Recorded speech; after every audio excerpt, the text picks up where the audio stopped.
Good morning, अस्सलाम वालेकुम। Rising Pakistan में आपको कहेंगे खुश आमदीद। मेरे साथ हैं मोहम्मद शुएब, मेरे साथ है सबीन फारूक। इस शो में आपको कहते हैं खुश आमदीद और प्रोग्राम का आगाज हम आज एक लफ्ज से करेंगे और वो लफ्ज है सक्सेस। ये वो लफ्ज है जिस पे हम बहुत ज़्यादा बात कर रहे होते हैं। हर शख्स की डेफिनेशन मुख्तलिफ होती है, हर शख्स का सक्सेस का रूट डिफरेंट होता है, चैलेंजेस डिफरेंट होते हैं, डायनामिक्स डिफरेंट होते हैं। अपने अपने अंदाज से ज़ाहिर है वो उस पर बात कर रहा होता है। जब हम ये सवाल आपके सामने भी रखेंगे तो ज़ाहिर है इसमें आपका अपना एक पर्सपेक्टिव, अपना एक ओपिनियन आ सकता है, जिस पे हमेशा हम ये बात कर रहे थे कि सक्सेस, अगर मैं अपनी बात करूँ वो ये है कि अगर आपका ये जो आज का दिन है ये गुजरे हुए कल से बेहतर है तो दैट मीन्स कि आप सक्सेस की तरफ जा रहे हैं। लेकिन आज जो हमारी बात करें वो सिर्फ इस पर नहीं करनी कि सक्सेस क्या है, हमें बात करनी है कि वो जो सक्सेस या सक्सेसफुल लोग होते हैं वो क्या फील करते हैं, उनकी कहानी कैसी होती है। अच्छा, जितने इंटरव्यूज आप निकाल के देखेंगे शुएब, उसमें आप एक चीज़ कॉमन, एक सेंटेंस बड़ा कॉमन है इन कामयाब तरीन लोगों में, और वो ये कहते हैं कि आई एम द बेस्ट। हमेशा उनके मुंह से हमने ये सुना है। अच्छा, अब लोग इसको इस तरीके से परसीव करते हैं कि मे बी ही और शी इज़ एरोगेंट, शायद गुरूर बहुत आ गया इनके अंदर। और लेकिन जब आप किसी साइकोलॉजिस्ट से ये बात पूछते हैं तो वो ये बात करते हैं कि ये कितना इम्पॉर्टेंट है अपने आप को इस बात को बार बार श्योरिटी देना कि नहीं, यू आर द बेस्ट। ये आपका कॉन्फिडेंस है जो आपको आगे लेकर चलता है। ऑल्सो कल मैं एक बहुत इंपॉर्टेंट चीज़ सुन रही थी और मुझे बड़ी हिट की वो चीज़, वो ये कि अपने बारे में कभी नेगेटिव बात ना करें, अपने बारे में कभी नेगेटिव बात ना सोचें, क्योंकि आपकी बॉडी जो है वो बहुत स्मार्ट है और वो बहुत जल्दी जो बात आप कहते हैं, जिस तरह की एनर्जी होती है वो उसको बहुत जल्दी अब्जॉर्ब कर लेती है। सो आपकी बॉडी आपकी एनर्जी को अब्जॉर्ब करती है और आपके साथ आपका माइंड उसी तरीके से ट्रेन होना शुरू हो जाता है। अगर आपने ये कह दिया ना कि पता नहीं, मैं तो शायद इस एग्ज़ाम में फ़ेल ही हो जाऊँगा, ये आपने अपने माइंड को सिग्नल दे दिया है। आप पढ़ाई भी उस तरीके से करेंगे, आपकी ओवरऑल आपकी मोटिवेशन लेवल भी डाउन हो जाएगा। आपकी बॉडी ने उस एनर्जी को एब्जॉर्ब कर लिया। शायद आप पास तो हो जाएंगे, लेकिन जो आपका पोटेंशियल था, आप वो रियल पोटेंशियल आप उसको मीट नहीं कर पाएंगे। So this is very important कि अपने बारे में हमेशा पॉजिटिव बात करें। अच्छा, ये बात अपनी जगह सही है सभी कि पॉजिटिव रहें, लेकिन इन्हीं इंटरव्यूज में चूंकि वो देखें ये बात होती है ना कि वो डिप्रेशन वाले एक एलिमेंट के डिप्रेशन है उनको। मैं ये समझता हूँ कि अगर आप ये सोच लें कि आप एक टॉप पोजीशन पे पहुँच गए हैं या आप एक ऐसे सर्टन लेवल पे पहुँच गए कि जब आपने ये महसूस कर लिया कि that you are the best, जिसके आगे कुछ नहीं है, तो द क्वेश्चन इज कि अगर आप एक सर्टन पॉइंट पर पहुंच जाएं जिसके बाद आपको पता है कि अब उसके आगे कुछ नहीं है, तो फिर क्या करेंगे, क्या सोचेंगे? फिर तो डिक्लाइन है। नहीं, ये गोल्स के पर्सपेक्टिव से बात नहीं हो रही है, इस पर्सपेक्टिव से बात हो रही है कि आपने जो भी करना है, आगे आपने कोई भी गोल अगर सेट किया हुआ है, लेट्स सपोज आपने एक इवेंट आपने अचीव किया, आपने नेक्स्ट इवेंट का भी प्लान कर लिया है, जिंदगी नहीं रुकती उससे। द पॉइंट इज, आपने ये अपने माइंड में रखना है कि आपने उस इवेंट के लिए भी, या जिंदगी में आप जितने इवेंट्स की तरफ जाएंगे, जितने भी आप स्टेप्स जो हैं वो जितनी सीढ़ियां आप चढ़ेंगे कामयाबी की, उसमें आपने ये माइंड में रखना है कि यू आर द बेस्ट। आप कर सकते हैं, चाहे आपने अगला गोल सेट किया है, आप अपना बेस्ट देंगे। तो ये अपना बेस्ट देंगे, दैट्स द मेन पॉइंट। आपने अपने आप को बार बार ये श्योरिटी देनी है, ये सबसे इंपॉर्टेंट बात और है। मैं क्योंकि कल ही मैं यही बात कुछ ऐसे, आई डोंट नो आपका एल्गोरिथम सेट हो जाता है क्या होता है, बट मेरे पास थ्रू आउट ये रील्स आ रही थी और मैंने वाकई जब वो क्लिप सामने आए तो सक्सेसफुल तरीन लोग जो थे दुनिया के, उन सब की ये सेंटेंस उनमें कॉमन था। सो अगर ये सेंटेंस कॉमन था तो I am sure they must be something जो कि जिससे कुछ ना कुछ हम लोग सीख सकते हैं। सो दैट्स वेरी इंपॉर्टेंट कि अपने बारे में नेगेटिव बात ना करें। आप कॉन्फिडेंस रखेंगे तो आप आगे बढ़ सकेंगे, आप जिंदगी में जी सकेंगे। कोई शक नहीं, जो काम आपको लगता है ना कि आप नहीं कर सकते, आप अपनी बॉडी को ये मैसेज दें कि आप कर सकते हैं, और ये मैसेज बार बार दें। आपकी नेचुरली जो बॉडी है ना वो टोन हो जाती है और आप वो कर लेते हैं। तो वाकई जब ये मैसेज आप देते हैं, ब्रेन को ब्रेन मैसेज दे, तो बॉडी भी स्मार्ट है, आपका जो ब्रेन है वो उसी तरीके से प्रोसेस करना शुरू कर देता है। क्योंकि अक्सर शोएब आपने नहीं देखा कि जो मुकाबले होते हैं, अब प्लेयर्स तो दोनों हैं, दोनों अच्छे हैं, वो कहते हैं यहाँ और एग्जैक्टली दोनों प्लेयर्स अच्छे हैं और दोनों प्लेयर्स ने अपनी तैयारी की है, बेस्ट कोच उनके पास हैं, बेस्ट ट्रेनिंग उनको मिली है, डाइट उनकी बहुत अच्छी है, like everything is perfect but ground में जीतता एक है, और जब पूछा जाता है कि क्या हुआ तो कहा जाता है यहाँ की गेम यहाँ की गेम So है, ये strong आपका यहाँ से। ब्रेन है जो कि आपको पूरी बॉडी को कंट्रोल करता है। सो इट्स वेरी इंपॉर्टेंट कि इसको जो भी सिग्नल आप दें वो पॉजिटिव सिग्नल होना चाहिए, वो नेगेटिव सिग्नल नहीं होना चाहिए। मैं इस पर्सपेक्टिव से भी बात कर रही हूँ कि लोग ना अक्सर हमने देखा है कि हमें एक तो कोई कॉम्प्लीमेंट लेना भी नहीं आता ना, कि जिस तरह से हमें कोई ये बात कर देगा कि आप बहुत प्यारे लग रहे हैं, तो आप अगली बात क्या करेंगे, ओहो अच्छा आज तो मैं डल लग रहा हूँ थोड़ा, आज तो मैं पहले जैसा नहीं लग रहा, आज तो मेरे नाक पे ये हुआ हुआ है, आज तो मेरे बालों पे ये हुआ हुआ है, आज तो मेरी स्किन को ये हुआ हुआ है। सो वो आप उस कॉम्प्लीमेंट को भी अच्छे तरीके से एब्जॉर्ब नहीं कर रहे होते, नेगेटिव बात कर रहे होते कि अच्छा ये तो ये हुआ हुआ है, तो जो कमियां हैं उनके बारे में सोचा जा रहा होता है ज्यादा। हम कहते हैं नजर ना लग जाए। कॉम्प्लीमेंट लेना सीखे, ये बड़ा जरूरी है जिंदगी में। ऐसे लिए हम इसलिए भी अक्सर ये बात आगे से कह देते हैं ना किसी भी तारीफ के जुमले में अगेंस्ट उसके कि नहीं ऐसा नहीं है, ये पहले तो और अच्छा होता था, ताकि ना कोई नजर लगने का चांस है तो वो ना लगे। अच्छा, हम लड़कियों का तो ज्यादा ही मसला होता है कि कोई ये कह देना कि आज आप प्यारी लग रही हैं बहुत, लेट्स सपोज कोई गुजर तो कह आप प्यारी लग रही हैं बहुत, आपको समझ ही नहीं आती कि आपने रिस्पॉन्ड कैसा, कहते हैं वालेकुम सलाम। अक्सर जो वो रील सामने आ रही होती हैं।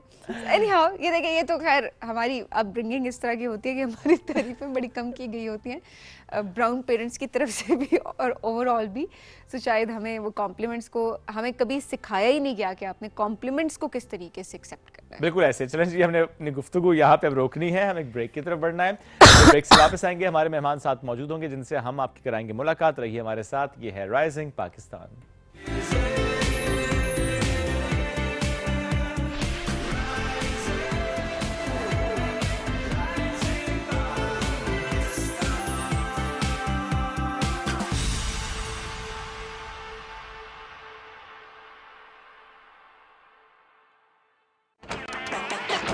It goes on.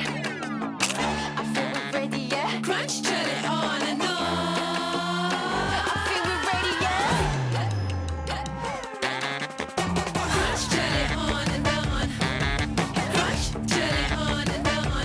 Crunch chale on and on with Lay's. Great flavor, perfect crunch. Extra चीज सॉरी यार। अब जा ही रहा है तो बर्गर में एक्स्ट्रा पैटी, एक्स्ट्रा मेयो और फ्राइज में एक्स्ट्रा मसाला डलवा दे यार। अरे ये भी दे दे, इसमें extra. 7 Up, now with extra fizz.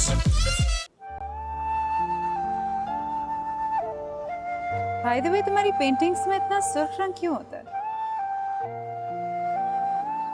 क्योंकि मैं समझता हूँ कि सुर्ख रंग जो होता है वो मोहब्बत का रंग होता है। वो मेरा था ना मेरा हो पाया। यार मुझे एक बात समझ नहीं आई। I mean, लोग कितना गलत कहते हैं ना तुम्हारे बारे में कि तुम बहुत मूडी इंसान हो। मोहब्बत बहुत मुश्किल चीज है, हर किसी के बस की बात नहीं। तुम्हारा काम करने को दिल ही नहीं करता, बस घर पे बैठी हो तुम। मैं डैड को कभी इग्नोर करने के बारे में सोच नहीं सकती। जानता है ना मुंशी भाग गया। तुमसे ज्यादा बेहतर जानता हूँ मैं किरण के बारे में। पहली बार किसी ने हिम्मत की है खर्चा करने की। I am really sorry dad, actually मुझे एक जरूरी मीटिंग पे जाना था। जब एक बार चली गई थी तो फिर क्यों आई हो? मैं नहीं आई समीर, तुम आए हो। इश्क ही मेरे लिए काफी था, हर खता पे क्यों सजा बेवजह।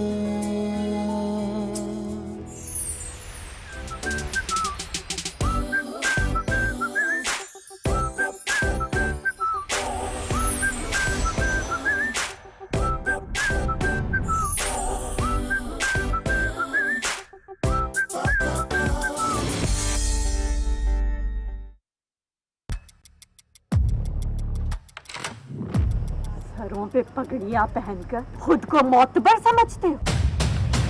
मुझको जो करना है मैं वही करूंगा, परवाह नहीं है मेरे को किसी की। और ये ताकत और घमंड जो है ना, ये हमें अपने मकाम से गिरा देता है। मेरे सीने में उसने आग लगाई है ना, वो तो मैं छोड़ूंगा नहीं। हजारी पर किसी का जादू नहीं चल सकता। लगता है अब मुझे कोई चाहने वाली नहीं मिलेगी।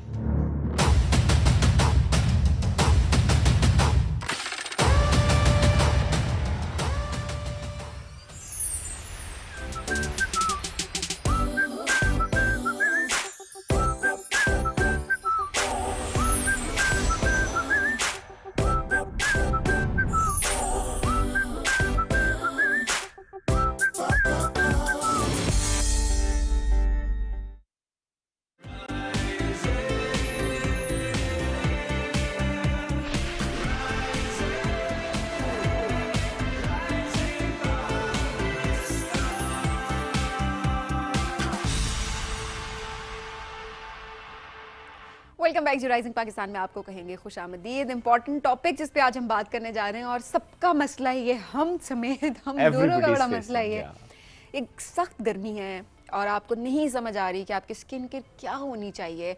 मॉइस्चराइजर अप्लाई करें तो थोड़े बाद लगता है स्किन जो है वो चिप चिप करना शुरू हो गई है। अगर आप मॉइस्चराइजर नहीं अप्लाई कर रहे होते तो ऐसे लगता है स्किन ड्राई होना शुरू हो गई है।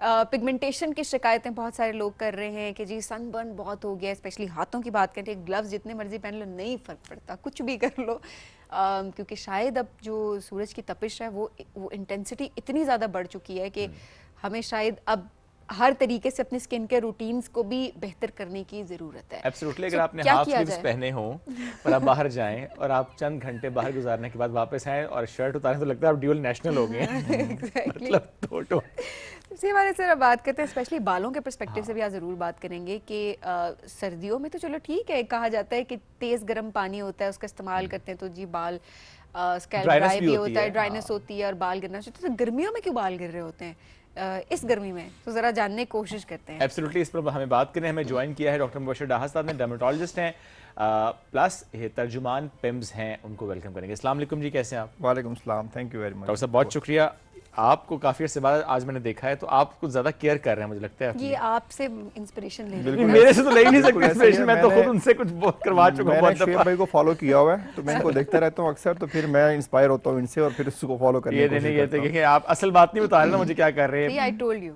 ऐसा ही है। बिकॉज़ जरा डॉक्टर साहब आप ख्याल रखना बड़ा जरूरी है और ये अच्छी बात है, अवेयरनेस बहुत ज्यादा लोगों में आई है irrespective of any gender. Actually पहले ये था कि हम खवातीन के पर्सपेक्टिव से ज्यादा बात करते थे, अब ये कि हम सब ख्याल रखते हैं जो कि रखना भी चाहिए, जिसमें जो कि सबीन ने बात की बड़ी इंपॉर्टेंट है कि हर बंदा ये कहता है जी कि और कुछ करें ना करें, सनस्क्रीन सन ब्लॉक का इस्तेमाल प्लाज्मा करें, बिकॉज जो सूरज की शुआएं ये बहुत डैमेज करती है हमारे इस चेहरे को। तो आप बताएं कि किस तरह से डैमेज करती हैं? देखिए, जो हमारी स्किन के ऊपर सबसे ज़्यादा इम्पैक्ट आता है ना, वो बिल्कुल आपने सही कहा कि सन रेज़ का आता है। और हमारे जो इसका जो दो मेजर इम्पैक्ट्स आते हैं सन रेज़ के हमारी स्किन के ऊपर और स्पेशली फेस के ऊपर। एक ये पिगमेंटेशन काज करती है। आप देखें कि जिन लोगों का सन एक्सपोजर ज़्यादा होता है, जो लोग धूप में ज़्यादा होते हैं, तो उनका जो कलर है वो टैन हो जाता है। और इस तरह से अभी थोड़ी देर पहले आपने बात की कि वो ड्यूअल नेशनल वाली, उसकी रीज़न भी ये होती है कि जो पार्ट ऑफ बॉडी हमारा, चाहे हमारे बाजू हैं, हमने हाफ स्लीव्स पहने होते हैं तो वो सन एक्सपोज्ड होते हैं। जो ऊपर वाला एरिया होता है उसमें उसकी कपड़े की वजह से वो कवर होता है, जिसकी वजह से वहाँ पे सन रेज इतना डैमेज नहीं कर सकती। तो रीज़न वही है कि वो सन रेज उसको टैन कर देती हैं, जिसकी वजह से हमारा कलर चेंज हो जाता है। बाजू का नीचे वाला कलर और होता है, ऊपर वाला कलर और हो जाता है। Same is case with the face. अगर हम फेस की बात करते हैं तो फेस पे भी ऐसे ही होता है कि जिनका सन एक्सपोजर ज़्यादा होता है उनके फेस के ऊपर टैनिंग होती है, छायाँ बन जाती हैं, पिगमेंटेशन हो जाती है। अच्छा, दूसरा इसका इम्पैक्ट ये आता है कि फेस के ऊपर रिंकल्स बनते हैं। रिंकल्स इस तरह से बनता है कि हमारी स्किन की जो इलास्टिसिटी है वो लूज होती है और सन एक्सपोज ज़्यादा हो तो फेस के ऊपर रिंकल्स बनना शुरू हो जाते हैं, एजिंग साइन आना शुरू हो जाते हैं। आप देखें कि जो लोग हिली एरियाज़ में रहते हैं, आप वो सन के करीब होते हैं ज़्यादा, जिसकी वजह से अक्सर आप देखें कि उन लोगों के फेस के ऊपर रिंकल ज़्यादा बने हुए होते हैं। रीज़न बिहाइंड वही कि सन रेज ज़्यादा होती है, वहाँ पे उसकी इंटेंसिटी ज़्यादा होती है। अच्छा, हमारा कंसेप्ट ये है कि चूँकि हिली एरियाज़ में रह रहे हैं, नॉर्दर्न एरियाज़ में रह रहे हैं, वहाँ पर टेम्परेचर तो ज़्यादा है नहीं और टेम्परेचर कम है वहाँ पे, इस वजह से ये है कि वहाँ पे हमें सन ब्लॉक की ज़रूरत नहीं है या फिर हमें सन प्रोटेक्शन की ज़रूरत नहीं है। हमें वहाँ पे भी इक्वली सन प्रोटेक्शन की ज़रूरत होती है, शायद ज़्यादा ज़रूरत है वहाँ, ज़्यादा ज़रूरत है क्योंकि वो हाई अल्टीट्यूड पे होते हैं और सन के ज़्यादा नज़दीक होते हैं, जिसकी वजह से वहाँ पे जो अल्ट्रावायलेट रेज जितनी देर के लिए सूरज निकलता है वो ज़्यादा डैमेज करता है उनको। तो ये मैंने देखा भी है, जब जब हम स्पेशली अगर समर्स में जाएँ नॉर्दर्न एरियाज़ और वापस आएँ तो स्पेशली जो ये वाला सारा एरिया होता है ऐसे जैसे जल चुका होता है। बिल्कुल ऐसा ही है, बिल्कुल ऐसा ही है। इंटरेस्टिंग चीज़ ये है कि हम ये वो हम ये अज्यूम करते हैं कि अगर स्नोफॉल हो रही है या फिर वहाँ पे टेम्परेचर बहुत कम है या गर्मी हमें फील नहीं हो रही तो हमें सन ब्लॉक की या सन प्रोटेक्शन की ज़रूरत नहीं है। एक्चुअली होता यूँ है कि जब आप हिली एरिया में जाएं और स्नोफॉल हुई हो तो आप डबल एक्सपोज हो जाते हैं सन रेज के। वो कैसे, एक ये कि डायरेक्ट आपके ऊपर आ रही होती है, एक रिफ्लेक्ट होके आ रही होती है, तो जिसकी वजह से आपको वहाँ पे सन प्रोटेक्शन की ज़्यादा ज़रूरत होती है।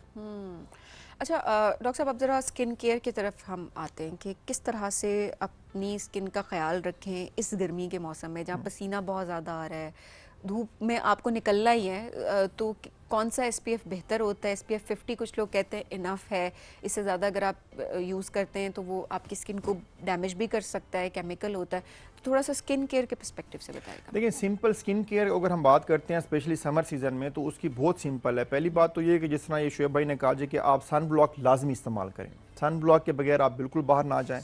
दूसरी बात यह है कि सन ब्लॉक की अगर हम SPF की बात करते हैं तो SPF 60 एंड अबव हमारे रीजन के लिए सफिशिएंट है। तीसरा ये है कि अगर आप रेगुलर सन एक्सपोज्ड हैं, मैं आपकी बात करता हूँ, आप लोग यहाँ पे 2 घंटे का शो करते हैं और आपके ऊपर इतनी हैवी लाइट्स हैं, इसके बाद भी सन ब्लॉक की जो एफिकेसी है, आपने फॉर एग्जांपल मॉर्निंग में सन ब्लॉक यूज कर लिया है तो 2 से 3 घंटे आप रेगुलर सन एक्सपोज रहे हैं या हैवी लाइट्स, जो ये वाली लाइट्स हैं स्टूडियो की, इनमें भी अल्ट्रावायलेट रेज होती हैं, इनमें अगर आप एक्सपोज रहे हैं तो भी आपको सन ब्लॉक को रिपीट करना चाहिए क्योंकि उसकी सर्टेन कैपेसिटी है सन रेज को ब्लॉक करने की। 2 से 3 घंटे बाद उसकी एफिकेसी लूज हो जाती है, इसलिए उसको रिपीट करना चाहिए। मेरे पास अक्सर हमारी क्लाइंट्स हैं जो एक्ट्रेसेस हैं वो आती हैं जी कि वो कहती हैं जी हम तो बाहर भी नहीं जाते, सन एक्सपोजर भी नहीं है, उसके बावजूद हमारी पिगमेंटेशन बढ़ती जा रही है। रीजन बिहाइंड क्या होती है कि जब उनके शूट्स हो रहे होते हैं तो हैवी लाइट्स के सामने वो एक्सपोज होती हैं, सन ब्लॉक यूज करती नहीं, जिसकी वजह से पिगमेंटेशन होना शुरू हो जाती है। बाकी जो आपने कहा जी कि आम रूटीन में ये है कि आप वाटर इनटेक बेहतर रखें। दूसरा ये कि अगर सन जिस तरह अनअवॉइडेबल है कि आपने जाना ही जाना है धूप में बाहर, तो सन ब्लॉक यूज करें और कोशिश करें कि फेस को कवर कर लें। आप देखें अक्सर डायरेक्ट एक्सपोजर ना हो, आप देखें अक्सर लोगों ने अम्ब्रेला यूज किया हुआ होता है, या फिर जो लोग फॉर एग्जांपल सिंपल बाइक पे ट्रैवल कर रहे होते हैं उन्होंने फेस को कपड़े से ढांपा हुआ होता है। तो ये चीजें भी प्रोटेक्शन में बहुत जरूरी हैं और ये काफी हेल्पफुल होती है। डॉक्टर साहब देखें, बाहर निकलेंगे तो सूरज है, अगर हम स्टूडियो की बात करें वहाँ लाइट्स हैं, अदरवाइज भी ज़्यादा लाइट्स होती हैं, लेकिन जो कहा जाता है कि अगर किचन में जा रहे हैं तो भी सन ब्लॉक लगाएं। अब वहाँ पे लाइट्स तो जो नॉर्मल है, क्या हीट से भी उतना ही डैमेज होता है हमारी स्किन पे? बिल्कुल ऐसा ही है। हीट एक्सपोजर के जब आपको हीट एक्सपोज हो रही है तब भी आपको सन ब्लॉक की जरूरत होती है। ठीक है। आप अगर किचन में जा रहे हैं या फिर आप फॉर एग्जांपल देखें ना, आपके किचन में ओवरऑल आपके पूरा का पूरा जो किचन है वो गर्म हुआ होता है, तो इसलिए भी आपको वहाँ पे भी आपको सन ब्लॉक की जरूरत होती है। मैं कल परसों एक रील देख रहे थे कि हम रहते हैं आप सोशल मीडिया की दुनिया में, और अब मसला ये होता है कि कोई एक बात करे तो आपके दिमाग में कहीं ना कहीं वो बैठ जाती है। सो एक डर्मेटोलॉजिस्ट ही है, मैं नाम नहीं लेना चाहूँगी, बट उन्होंने यही कहा कि जो किचन में जाते हुए आप सन ब्लॉक का इस्तेमाल कर रहे होते हैं उसका कोई फ़ायदा नहीं होता, क्योंकि वो जो SPF होता है वो सन रेस के लिए होता है, एंड देन जो चूल्हे की हीट है उसके लिए नहीं होता। So is it true? देखिए बात ये है कि जो SPF हमने सन ब्लॉक यूज़ करना होता है ना, एक्चुअली सन रेज का इशू क्या है, सन रेज की में क्या चीज़ ऐसी होती है जो डैमेज करती है हमारी स्किन को, वो होती है अल्ट्रावायलेट रेज। अब वही अल्ट्रावायलेट रेज स्टूडियो की लाइट्स में भी होती हैं, वही अल्ट्रावायलेट रेज जहाँ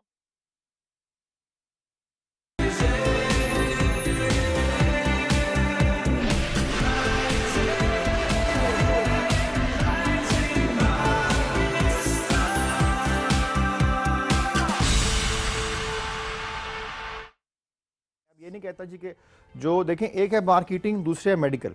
अब जो हम मेडिकल डॉक्टर जो आपको रिकमेंड करेगा, आई एम श्योर कि किसी भी डॉक्टर के पास आप जाएंगे और उसने अगर कोई क्रीम लिख के दी है तो उसमें कोई स्टीरॉइड, मरकरी ऐसी कोई चीज़ नहीं होगी, साइंटिफिकली प्रूवन चीज़ें होंगी, साइंटिफिकली प्रूवन चीज़ें होंगी। लेकिन अगर आप वैसे कोई रील देख के आप फॉलो करना शुरू कर दें, वो स्टार्ट कर दें कोई ऐसी चीज़ यूज़ करना, तो प्लीज़ फेस जो है आपकी पर्सनैलिटी को रिप्रेजेंट कर रहा होता है, तो फेस को सेव करना बहुत जरूरी है। तो इसलिए ऐसा तजर्बा ना करें खूबसूरत होने के लिए कि जो कि बाद में आपकी स्किन को बेहतरी की बजाय डैमेज की तरफ, क्योंकि जो एक की स्किन पे सूट करता है वो दूसरे की स्किन पे नहीं करेगा, तो इट्स ऑलवेज बेटर कि आप एक्सपर्ट। बिल्कुल ऐसा ही है, जिस तरह ये शुएब साहब ने कहा अभी कि स्किन टाइप को देखें।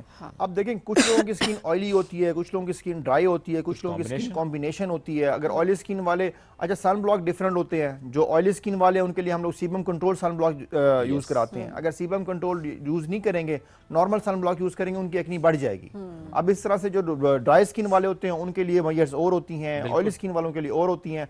कॉम्बिनेशन वालों की गर्मियों में ऑयली हो जाती है, सर्दियों में ड्राई हो जाती है, उनके लिए फिर और केयर करनी होती है। तो ये छोटी छोटी सी केयर्स हैं, अगर इसको कर लिया जाए तो आपकी स्किन डैमेज से बच सकती है। एब्सोल्युटली, बजाय इसके बाद में आप ज़्यादा परेशान हो, पहले ही ख्याल रख लें। और अगर आपने पहले ख्याल नहीं रखा तो अब तो इंटरवेंशंस बहुत ज़्यादा हैं, आप वो करवा सकते हैं। Again it's completely up to you.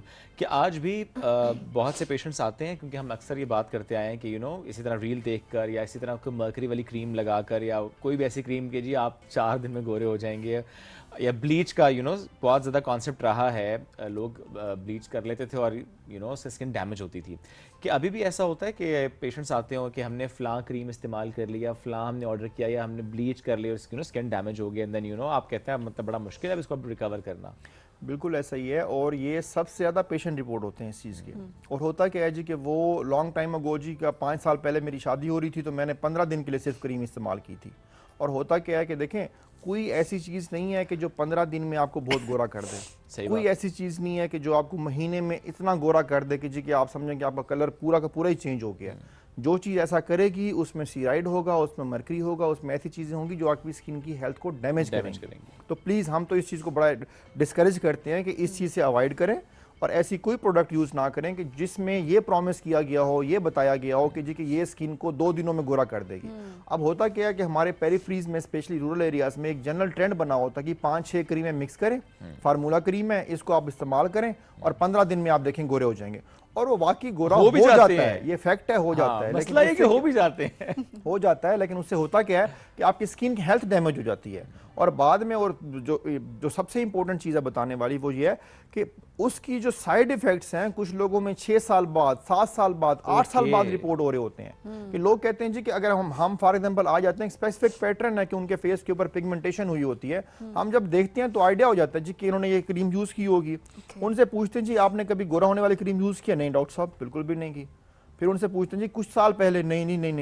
नहीं डॉक्टर साहब, वो तो शादी मेरी अब हो रही थी तो मैंने उस दिन सिर्फ 15-20 दिन के लिए सिर्फ कुछ क्रीम इस्तेमाल की थी, और शादी हुई होती 7 साल पहले, 8 साल पहले, मतलब इतने अरसे बाद भी उसके साइड इफेक्ट आ रहे होते हैं। तो प्लीज ये इस तरह की कोई चीज इस्तेमाल ना करें जिससे क्या हो कि आपकी स्किन की हेल्थ डैमेज हो। मैंने जिस तरह शुरू में कहा कि आपकी स्किन की हेल्थ को ठीक होना बहुत ज़रूरी है। बाद में आप अपनी केयर करें कि जी कि आपकी कंप्लेक्शन भी बेहतर हो आपका, या आपकी स्किन के ऊपर रिंकल्स ना, या आपकी स्किन के ऊपर पिगमेंटेशन ना हो। ये केयर करके आप इन चीज़ों से बच सकते हैं। ओके, अच्छा डॉक्टर साहब, अभी कुछ लोग ये भी कहते हैं कि डॉक्टर जो भी क्रीम रिकमेंड करते हैं, कुछ डॉक्टर्स को मैंने सुना था कि उसका असर, मैं कोई ऐसे स्टीरॉयड वाली क्रीम की बात नहीं करी, बट मेडिकेटेड क्रीम्स की बात करी हूँ।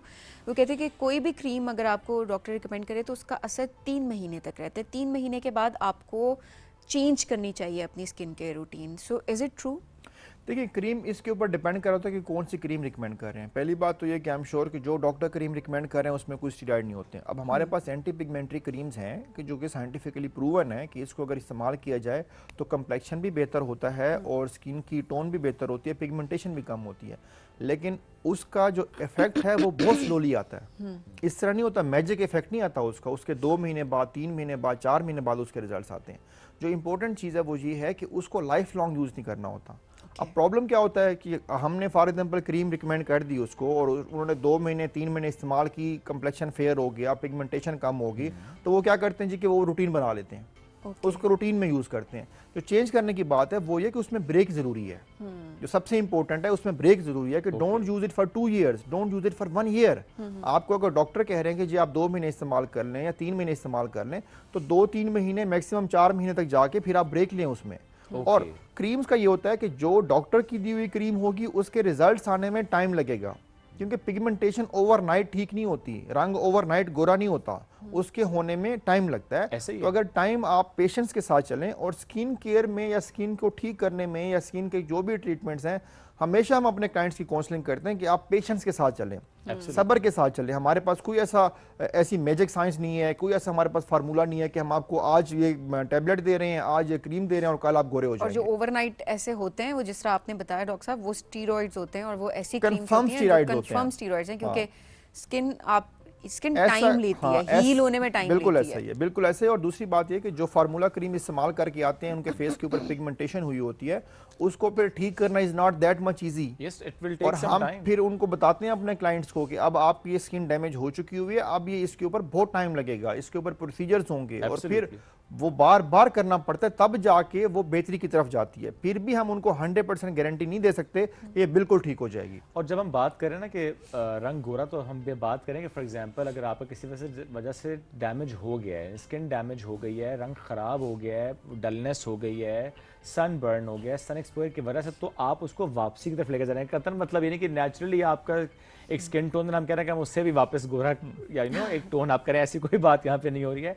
जो डैमेज हुआ है उसको रिवर्स करने की बात हो रही है। डॉक्टर साहब, एक चीज़ जो कि स्किन के लिए बड़ी इंपॉर्टेंट होती है वो है कोलेजन, जिसका अब अवेयरनेस उस पर भी बहुत ज़्यादा लोगों के पास है। लोग टैबलेट्स भी इस्तेमाल कर रहे होते हैं, शॉट्स भी उसके आ गए हैं मार्केट में। नेचुरल रेमेडीज़ क्या होती हैं कोलेजन बूस्ट करने के लिए, क्या सजेस्ट करते हैं आप जिससे हमारा कोलेजन बेहतर है? बिकॉज ये हमारे स्किन की ऐसी प्रोटीन है जिसकी वजह से स्किन की इलास्टिसिटी बेहतर होती है, एजिंग स्लो होती है। बिल्कुल ठीक कहा आपने।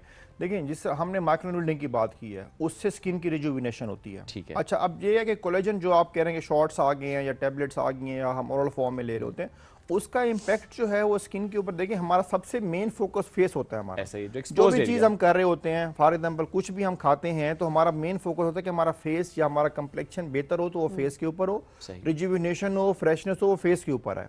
ठीक है, क्योंकि हमारा जो प्रेजेंट हो रहा होता है, सामने आ रहा होता है, वो फेस ही आ रहा होता है। ऐसे ही उसके लिए जो सबसे बेहतर ऑप्शन है वो ये कि आप माइक्रोनीडलिंग छोटा सा प्रोसीजर है वो करा लें, या फिर हमारे पास लेजर्स होती हैं डिफरेंट, वो करा लें, जिसका डायरेक्ट इम्पैक्ट आ जाता है। जो आप बात करें, it takes a lot of time. Okay, उसके रिजल्ट आने में टाइम लगता है। अब अगर कोलेजन, मैं एक छोटी सी बात बताता हूँ कि हम अगर खाते, फॉर एग्जांपल हमने ऑलरेडी इनटेक कर लिया, तो वो देखें पूरी बॉडी से होता होता होता फेस पे आएगा। ओके, स्टमक में अब्जॉर्ब होगा, फिर पूरी बॉडी में जाएगा और पूरी स्किन पे जाएगा, पूरी तो स्किन के बहुत ऊपर स्लो जाएगा। उसका रिजल्ट होगा। तो उसका जो सबसे बेहतर है कि जो नेचुरल रिजुविनेशन के प्रोसेस है ना, जिस तरह माइक्रोनीडलिंग है, हमारे क्यू स्विच लेजर है, पिको लेजर है, इस तरह के लेजर्स हैं, इसके रिजल्ट कंपैरेटिवली जल्दी आ जाते हैं। ओके, और स्किन केयर में आप जिस तरह मैंने बताया कि जी के सन ब्लॉक का इस्तेमाल करें, वाटर इनटेक रखें। अच्छा, इंटरेस्टिंग चीज़ ये कि जो ये फॉलो करते हैं, बता नहीं रहे शुएब साहब, जो डाइट का ख्याल रखते हैं, ये diet is very much important कि आपकी जो डाइट है वो क्लीन ईटिंग जो है, आप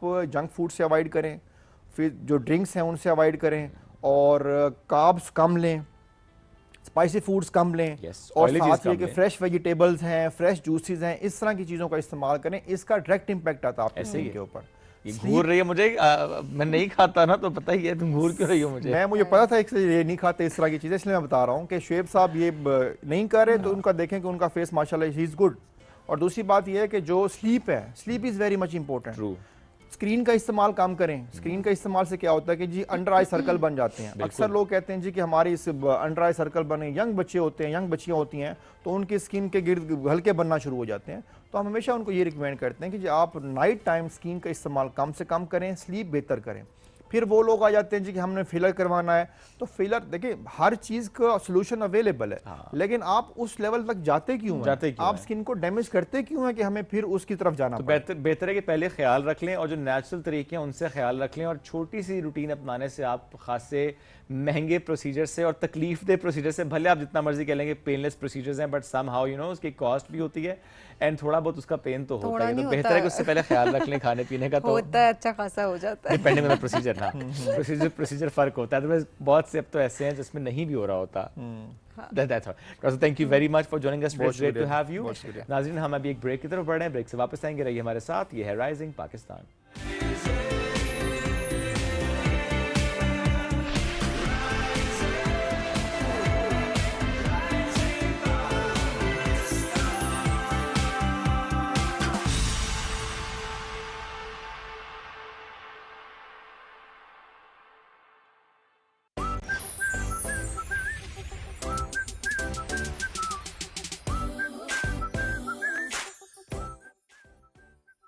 सुबह 8 बजे से 9 बजे तक की नशरात के लिए हमारे साथ ताउन किया है CSE public awareness, 7 up, Colgate, less, number 1 detergent.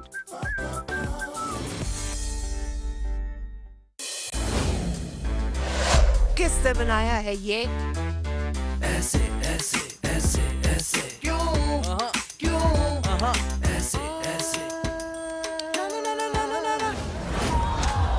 That is clearly not out.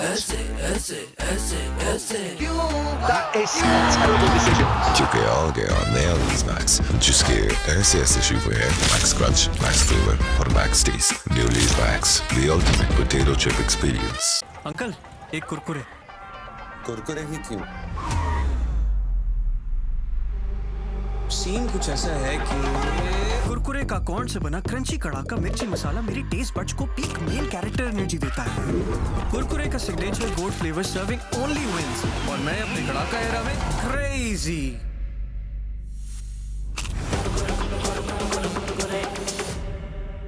ऐਵੇਂ तो नहीं ना फिर। Crazy for Kurkure. एक्स्ट्रा चीज। सॉरी यार। अब जा ही रहा है तो बर्गर में एक्स्ट्रा पैटी, एक्स्ट्रा मेयो और फ्राइज में एक्स्ट्रा मसाला डलवा दे यार। बस। अरे ये भी दे दे, इसमें एक्स्ट्रा फिज डल है तो तू भी ना यार। 7up now with extra fizz। अपनी गलती को दुरुस्त करके दोबारा ट्राई करना चाहिए। तुम बहुत बड़ा बॉक्सर बन सकता है, तुम में टैलेंट है। पूरा लियारी खुश है कि तुम डॉक्टर बन रहा है। लियारी का लोग तो तब खुश होगा जब हम लियारी की आवाम के लिए काम करेगा। मैं तो चाहती हूँ कि फैसल भी मेरे साथ चले। अरे हम लोग का नाम रोशन करने का शौक है ना, तो हमारे साथ चल समंदर, मछलियां पकड़ ज्यादा। मेरे पास सिर्फ डैडी है और मैं उन्हें खोना नहीं चाहती। मैं आपको मना करती तो मुझे बहुत मायूब लग रहा था।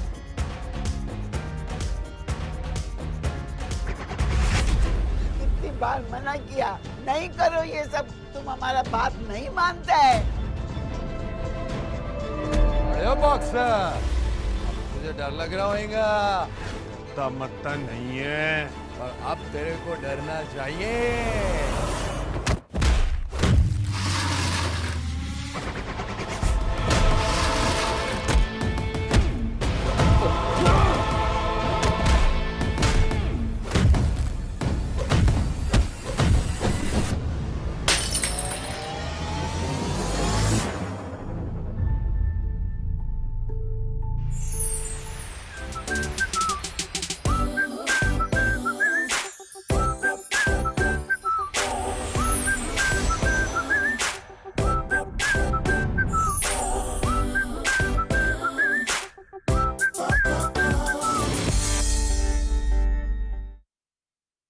मैं रहूं strong vitamin C, B6, D3 और जरूरी कैल्शियम के साथ। CAC 1000+। Take care of yourself. तमाम दवाएं बच्चों की पहुंच से दूर रखें। तबीयत ज्यादा खराब हो तो डॉक्टर से रुजू करें। दवा के इस्तेमाल से मुज़िर असरात की सूरत में इत्तला मुताल्लिका कंपनी और ड्राप को दें। अंकल एक कुरकुरे। कुरकुरे ही क्यों?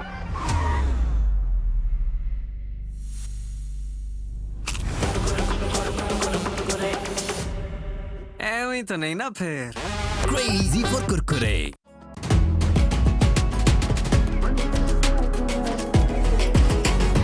दम दम दम दमादम बन जा नंबर 1।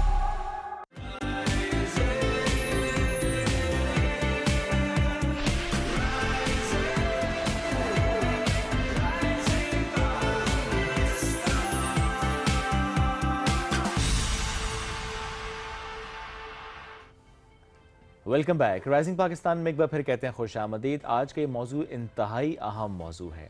सोसाइटी के एक बहुत अहम हिस्से की आज हम बात करेंगे, अपने घर के एक अहम हिस्से की हम बात करेंगे, सबसे इम्पॉर्टेंट हिस्से की हम बात करेंगे, और वो है हमारे घर में हमारे बुज़ुर्ग, हमारे वालिदैन, ग्रैंड पेरेंट्स, इवन हमारे आसपास, एट वर्क प्लेस इवन, जो हमारे सीनियर्स होते हैं, यानी कैमरे के उस पार कोई भी जो बुज़ुर्ग हमें इस वक्त सुन रहे हैं, आज हम उनके मुतालिक बात कर रहे हैं, क्योंकि ये बहुत ज़रूरी है कि हम उनका ख्याल रखें। वो जो इज़्ज़त और एहतराम का ताल्लुक़ है वो हमारा होना चाहिए, क्योंकि आज पाकिस्तान समेत दुनिया भर में बुज़ुर्गों से बदसलूकी की रोकथाम से आगाही से मुताल्लिक दिन मनाया जा रहा है। और जो स्टैट्स हैं हमारे सामने, जब उसकी हम बात करते हैं, क्योंकि वो कंट्री टू कंट्री ज़ाहिर वेरी कर रहे होते हैं। मैं और सभी भी कई दफ़ा ऐसे इदारों में गए, ऐसी जगहों पर गए जहाँ पर हम कहते हैं ओल्ड एज होम, और वहाँ पर जिस तरह से कहानियाँ ये जिस तरह से उनके जो वाक़यात हैं वो सुनते हैं तो वाकई हमें वो झंझोड़ने के लिए काफ़ी होते हैं कि बहसीत माशरा, बहसीत सोसाइटी हम किस तरफ को जा रहे हैं। यकीन जानिए कि जब हम वाक़यात सुनते हैं और उनके जो लफ्ज़ होते हैं वो छलनी करते हैं हमारे दिल कि किस तरह से अपनी ही औलाद, अपने ही घर वालों ने कैसे डिसओन कर दिया पेरेंट्स को। ऐसे बहुत से वाक़यात हमारे सामने होते हैं और जो रिपोर्ट है UN की उसके मुताबिक हर 6 में से एक बुज़ुर्ग ऐसा है जिसके साथ बदसलूकी का कोई वाक़या पेश आया होता है ना। Just imagine 1 out of 6। अब ये एक ऐसे फिगर इस पे हम बात भी करना चाहते हैं कि पहला क्वेश्चन तो ये है कि ये क्यों होना शुरू हो गया और इस तरह से हम क्यों बढ़ गए कि अपने बुजुर्गों का हम ख्याल नहीं रख पाए। बिल्कुल, इसी हवाले से बात करते हैं। हमारे साथ मौजूद हैं जी डॉक्टर अफशीन ज़ीशान। बहुत मरतबा इनसे हम बहुत सारी चीज़ों पे गाइडेंस ले रहे होते हैं, तो आज इस टॉपिक के हवाले से भी इनसे बात करेंगे। अस्सलाम वालेकुम डॉक्टर साहबा, कैसे हैं? वालेकुम अस्सलाम, अल्हम्दुलिल्लाह। बहुत शुक्रिया प्रोग्राम में ज्वाइन करने के लिए। बहुत इंपॉर्टेंट दिन जिसका आज हम जिक्र करेंगे। अपने घरों में हम देख रहे होते हैं किस तरह से साइडलाइन कर दिया जाता है बुज़ुर्गों को। वैसे वो घर देखें बड़े आबाद होते हैं जहाँ बुज़ुर्ग होते हैं और जब उनकी सुनी जाती है, लेकिन कुछ ऐसे बदकिस्मत लोग भी हैं जो कि वो उस रौनक को रियलाइज़ भी नहीं कर रहे होते, उसकी इम्पोर्टेंस को वैल्यू नहीं कर रहे होते। सो ये कितना ज़रूरी है कि अपने बुज़ुर्गों को इन्वॉल्व रखें। एंड ओवरऑल पाकिस्तान में आप किस तरह से सिचुएशन को देख रही हैं? देखिए, अगर जनरली देखा जाए तो वाकई जैसे आप लोगों ने बात की है कि ओल्ड एज होम में पॉपुलेशन बढ़ती जा रही है और जो बच्चे हैं वो एंड एज में पेरेंट्स को छोड़ देते हैं क्योंकि वो अपने करियर में इतने ज़्यादा बिजी हो जाते हैं और अपनी लाइफ में इतने मसरूफ़ हो जाते हैं कि उनको लगता है कि पेरेंट्स को अगर देखभाल करेंगे तो वो आगे जाने से रुकेंगे। लेकिन मेरा जो पर्सनली यही बिलीव है और जो मैं इर्द देखती हूँ कि जो बरकतें और रहमतें आपके घर में आती हैं वो आपके बुज़ुर्गों की प्रेजेंस की वजह से आती हैं और जो दुआएं हमें मिलती हैं और मेरे ख्याल से कि जो दुआ वो आपको बेलॉस होके देते हैं ऐसे कोई भी आपके लिए दुआ कभी भी नहीं कर सकता। तो जितनी हम उनकी खिदमत करेंगे, जितनी हम उनकी इज्जत करेंगे, मुझे तो लगता है ज़िंदगी में क्या आगे भी जितनी भी कामयाबियाँ हैं हमें उनकी दुआओं की बदौलत। बेशक डॉक्टर साहब, अब देखें हमारा दीन भी हमें ये सिखाता है और बड़ा बेहतरीन तरीके से सिखाता है कि कैसे हमने इज़्ज़त करनी है, कैसे हमने उनको इंक्लूड रखना है in all the decision making. और एक जुमला, कई जुमले रादर ऐसे हैं जो हम बोल तो देते हैं, हमें लगता है कि इसका कोई फ़र्क नहीं पड़ता, हालांकि मुझे लगता है कि बहुत ज़्यादा फ़र्क पड़ता है। जैसे the other day I was reading कि अगर कोई ये कहे कि जी वो पेरेंट्स मेरे साथ रहते हैं, अब ये एक जुमला है, मैं पेरेंट्स के साथ रहता हूँ ये एक दूसरा जुमला है। अब देखें दोनों का कॉन्टेक्स्ट ही कितना बदल जाता है कि हम ये कैसे कह सकते हैं कि पेरेंट्स मेरे साथ रहते हैं। अरे हम पेरेंट्स के साथ रह रहे हैं, बड़े तो वो हैं, बुजुर्ग तो वो हैं। आपने बिल्कुल मेरे दिल की बात की है। मेरी मदर इन लॉ मेरे साथ होती है, फादर इन लॉ को अल्लाह मियाँ जन्नत में आला मकाम दे, वो हमें छोड़ के जा चुके हैं, लेकिन हम उनके साथ रहते हैं, मैं और मेरे हस्बैंड। बाकी भाई अलग होते हैं, करियर की मतलब जारी बात है चैलेंजेस हैं उनके लिए, तो इस वजह से। लेकिन हमने हमेशा, आपकी बात ही मैं रिपीट करूंगी, हमने यही बात कही है कि हम जो है इनके साथ रहते हैं, क्योंकि ऐसा पॉसिबल ही नहीं है जिन्होंने हमें पाला पोसा बड़ा किया हम कहीं वो हमारे साथ, ये तो किसी तरह से अंडरस्टैंडेबल ही नहीं है। Very true. और ऐसे में मुझे ये भी लगता है डॉक्टर साहिबा कि एज अ नेशन, क्योंकि हम अक्सर ये बात करते हैं ना कि जब हम शादी की बात करते हैं कि दैट्स एन इंस्टीट्यूशन, हम ये बात करते हैं हमारी ट्रेनिंग नहीं है, कि वो जो एक होना चाहिए ना कि एक लड़का और लड़की की ट्रेनिंग होनी चाहिए शादी को लेकर, ज़रा उन्हें एक पूरा घर चलाना है, पूरा एक यूनिट लेकर चलना है।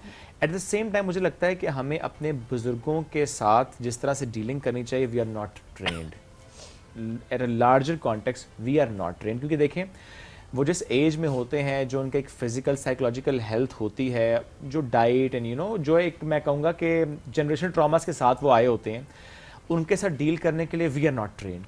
और अब मुझे लगता है कि हम सबको ट्रेनिंग की ज़रूरत है। बिल्कुल ऐसे, क्योंकि जनरेशन गैप बहुत ज़्यादा आगे है। अभी आप देखें जब हम जेन जी की बात करते हैं, जेन अल्फ़ा की बात करते हैं, लेकिन उसमें भी जो मेरा पर्सनल बिलीफ है वो ये है कि हमें रोल मॉडल बन के दिखाने की ज़रूरत होती है।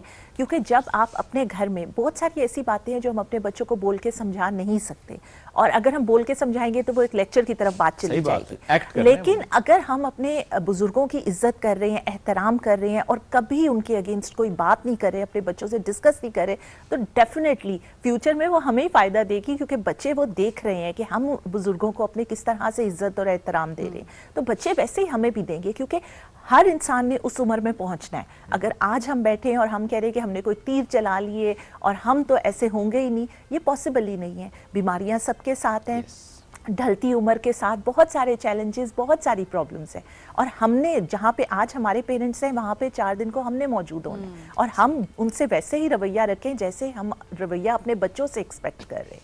अच्छा, बड़ी इंपॉर्टेंट आपने ये बात की है कि आप जिस तरह से बिहेव करेंगे आपके बच्चे वही वो सीखेंगे, वो ट्रेन होंगे। घर में कोई डिसीजन हो रहा है, बच्चे देखेंगे कि घर के बड़े जो बुजुर्ग हैं वो अपना फाइनल वर्डिक्ट दे रहे हैं, तो ऑब्वियसली वो बच्चे डेफिनेटली बड़े होकर वो भी पूछेंगे, उसी तरह से रिस्पेक्ट का एलिमेंट रहेगा ओवरऑल।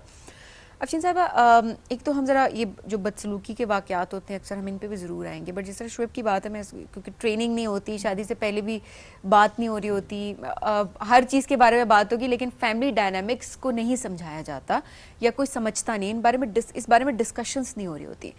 सास बहू की बातें हमने अक्सर बात की है जी, शादी हो के आ रही है तो लड़की कह रही है अच्छा जी मैंने सास और ससुर को साथ नहीं रखना, अब वो साथ रह रहे हैं, शायद बेटा एक भी है।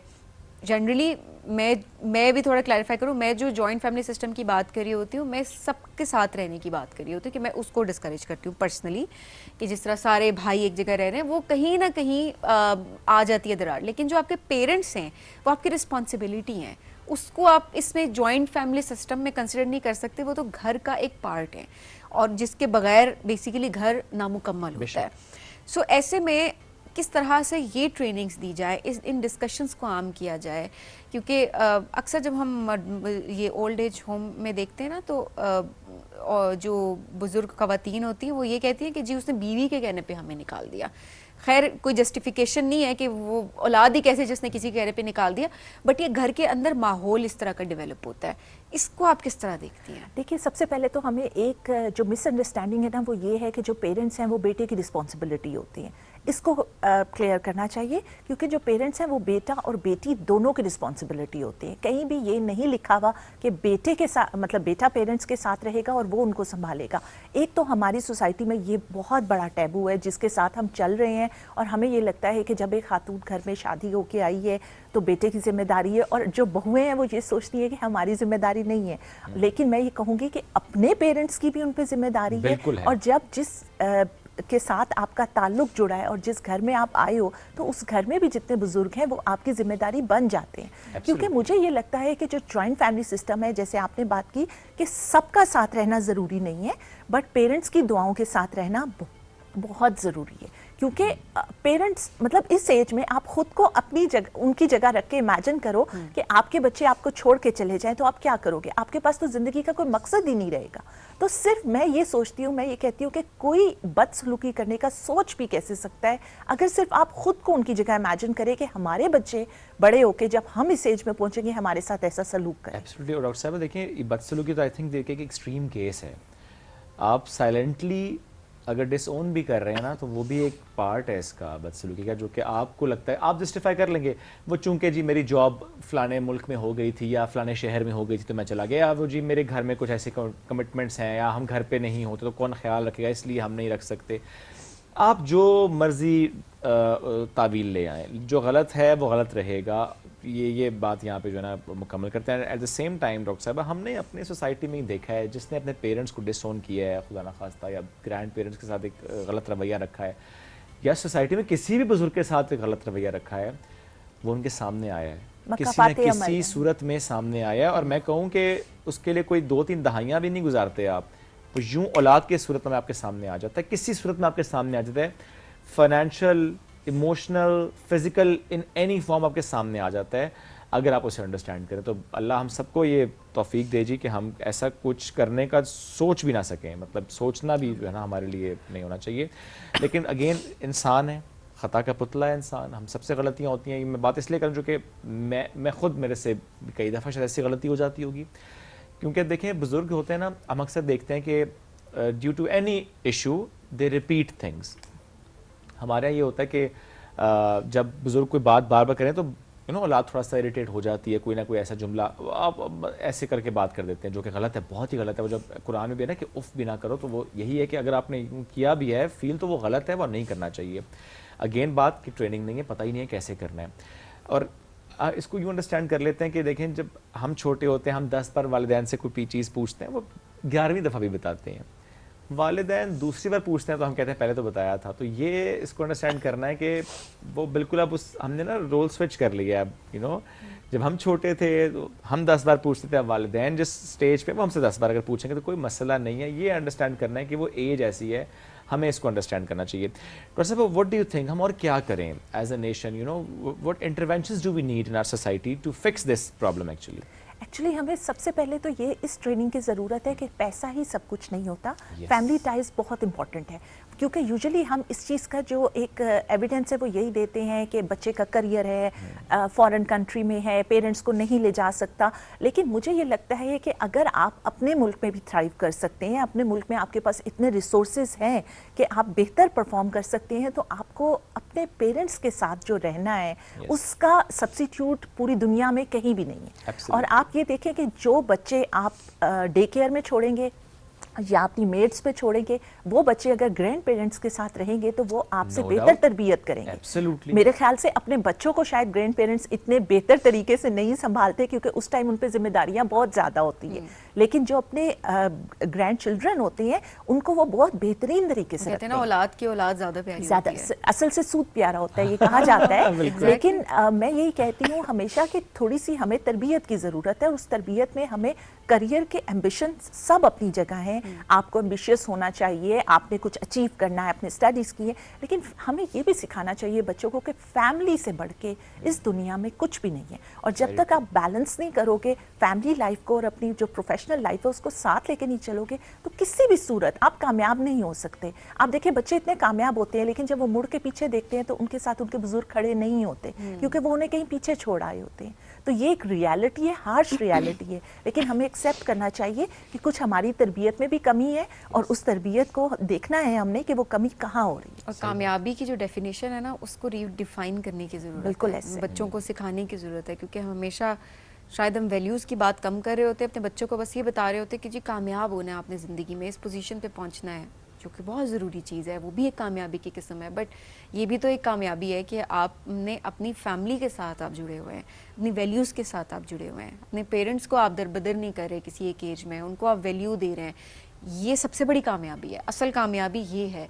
बाकी पैसा, ये सारी चीज़ें, ये तो आने जाने की चीज़ है, आज है कल नहीं है। मैंने ये देखा है कि आपको रिवॉर्ड बहुत ज़्यादा और बहुत बड़ा मिलता है। किसी टाइम आप ऐसा डिसीजन ले रहे होते हो, आपको लग रहा होता है कि शायद आप अपनी फैमिली या पेरेंट्स की वजह से अपना करियर छोड़ रहे हो या अपनी लाइन ऑफ एक्शन चेंज कर रहे हो, लेकिन इन द फ्यूचर जो जैसे जैसे वक्त गुजरता है आपको एहसास होता है कि वो प्लान ए अच्छा नहीं था, जो प्लान बी अल्लाह रब्बुल इज़्ज़त ने आपके लिए बनाया था उससे बेहतरीन तो कुछ है ही नहीं। तो मेरे ख्याल से थोड़ा वक्त लगता है, लेकिन आपको समझ आ जाती है कि उस टाइम जो आपने कॉम्प्रोमाइज रादर किया था, वो कॉम्प्रोमाइज आपको बहुत ज्यादा रिवॉर्ड देके गया। एब्सोल्युटली। डॉक्टर साहब, आप again you know case to case चीज़ें वेरी करती हैं, तो मैं किसी स्पेसिफिक केस की बात नहीं कर रहा, मैं एक जनरल ऑब्जर्वेशन आपसे शेयर कर रहा हूँ। मैं चाहता हूँ कि इस पर आप जरूर कमेंट भी कीजिएगा। मुझे ऐसे महसूस होता है कि हमने अपने सोसाइटी में ना बेटियों पे और बहुओं दोनों पे ना जिम्मेदारियां बहुत ज़्यादा डाल दी हैं, when it comes to grandparents, when it comes to parents, when it comes to any senior citizen in the society, घर में स्पेशली,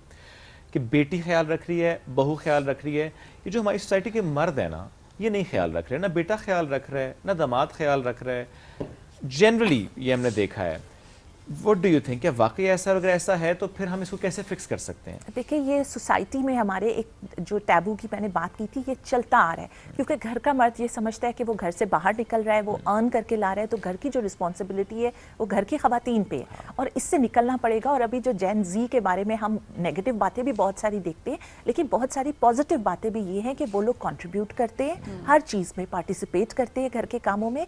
इवन आप लोग अपनी जनरेशन को देख लो, आप लोग बहुत चेंज लाए हो और ये चेंज एक बड़ा पॉजिटिव भी है और खुश आइन भी है। और हम लोग अपना फ्यूचर देखते हैं कि इंशाल्लाह थोड़ा स्लो तो है चेंज, लेकिन आ रहा है, प्रोग्रेसिवली आ रहा है। तो इसलिए अभी के जो बच्चे हैं वो इस बात को समझते हैं कि हमने इक्वली कंट्रीब्यूट करना है घर में और घर की हर रिस्पॉन्सिबिलिटी हमने मिल के चलानी है। तो इसलिए, लेकिन उसमें यह है कि फिर हमारा रोल बहुत इंपॉर्टेंट है कि हमें वो जनरेशन गैप बीच में नहीं लाना, हमने इस बात को खुद भी समझना है और अपने बच्चों को भी समझाना है। वरना यूजुअली देखें कि रोल जो डिफाइन करने हैं वो माएँ खुद कर रही होती है।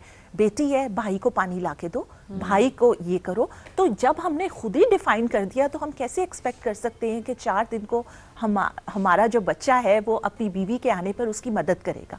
तो ये बहुत सारी चीज़ें हैं जिसमें हमने अपने गिरेबान में झांकना है और देखना है कि हम कहाँ गलती कर रहे हैं। एथिकली तो ठीक है, मैं एथिकली आपको ख्याल भी रखना चाहिए, आप जिस हद तक रख सकते हैं, लेकिन आप उस औरत को काउंटेबल नहीं ठहरा सकते कि उसने आपके पेरेंट्स का ख्याल उस तरह से नहीं रखा जिस तरह से आप चाहते थे।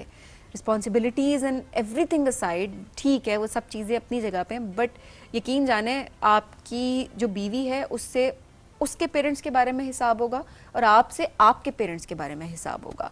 आपकी बीवी से आपके पेरेंट्स के बारे में हिसाब नहीं होगा until and unless senior citizen अगर वो हैं और अगर आपने उनके साथ कोई बदसलूकी नहीं की।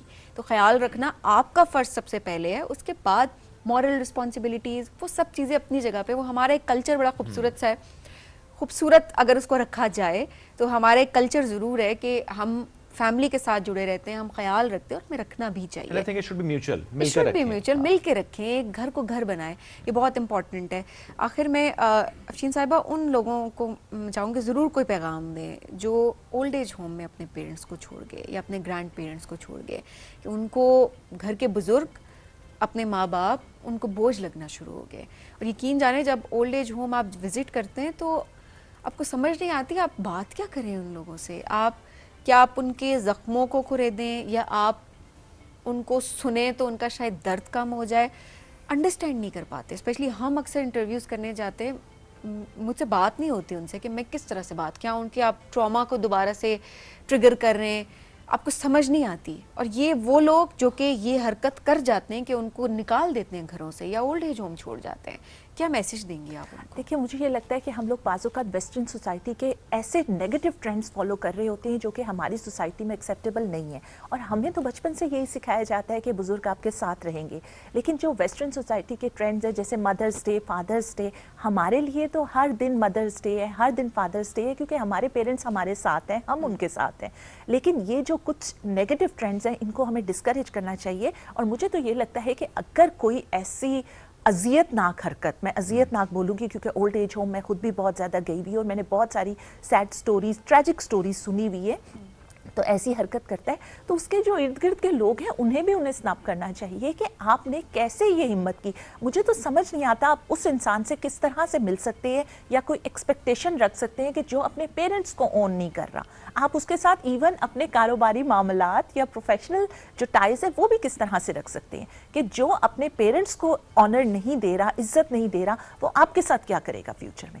तो मुझे तो लगता है ऐसे लोगों को बिल्कुल ये रियलाइज करवाना चाहिए कि ये जो आपने स्टेप्स लिए हैं ये बिल्कुल गलत है और ऐसा पॉसिबल ही नहीं है। और वही वेस्टर्न सोसाइटी को नहीं फॉलो करे, हमारी बड़ी प्यारी खूबसूरत इक़्तिदार रवायात हैं और मेरे ख्याल से उनको अगर हम साथ लेके चलेंगे तो हमसे ज़्यादा सक्सेसफुल कोई भी नहीं हो। बेशक ऐसी डॉक्टर साहब, thank you very much for joining us today, it's great to have you, really wish and hope कि जो हमारी डिस्कशन रही है अगर कहीं पर भी आपको एक महसूस हुआ कि आपसे कहीं गलती कोताही हुई है तो रिफ्लेक्ट योरसेल्फ, उसको फिक्स करने की कोशिश करें। Yes, it's never too late, please fix करें, ये बहुत ज़्यादा ज़रूरी है। एक ब्रेक की तरफ बढ़ेंगे, वापस आएंगे, स्टे विद अस।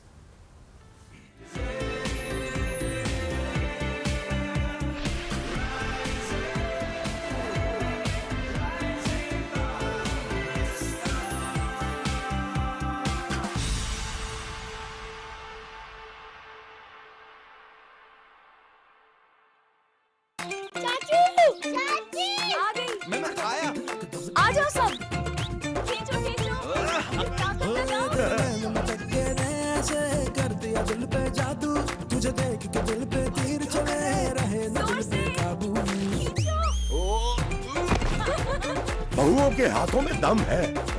पूरे खानदान के कपड़े मैले हो गए हैं, ये सरदर्दी क्या कम है? बहुत कम है मेरे बोनस ट्राई स्टार के सामने। बनाए झाग ज्यादा, निकाले दाग ज्यादा, कपड़े धोए सबसे ज्यादा। वही रस्साकशी एक बार और होगी। सोच लो, इस बार बहुओं के साथ उनकी सास भी होगी। वाह क्या बात है बोनस की। अंकल एक कुरकुरे। कुरकुरे ही क्यों?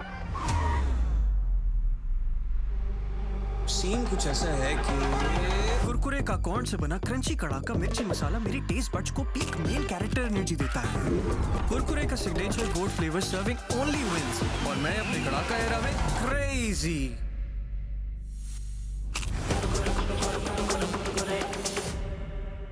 एवं तो नहीं ना फिर crazy for Kurkure.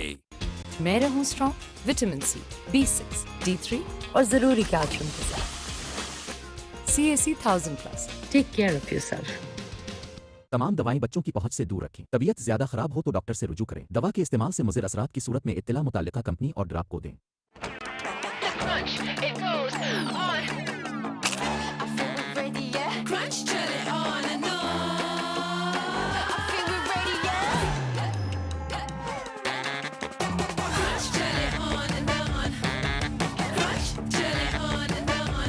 Crunch chale on and on with Lay's. Great flavor, perfect crunch. Extra चीज। सॉरी यार। अब जा ही रहा है तो बर्गर में एक्स्ट्रा पैटी, एक्स्ट्रा मेयो और फ्राइज में एक्स्ट्रा मसाला डलवा दे यार। अरे ये भी दे दे, इसमें extra. 7 Up, now with extra fizz.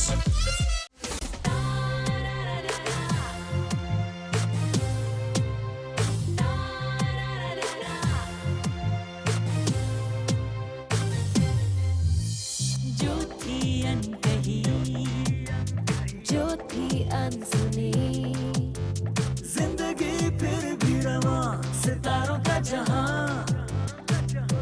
ये तन्हाइयां, ये परछाइयां, यादों का है समा, सितारों का जहां, सितारों का जहां।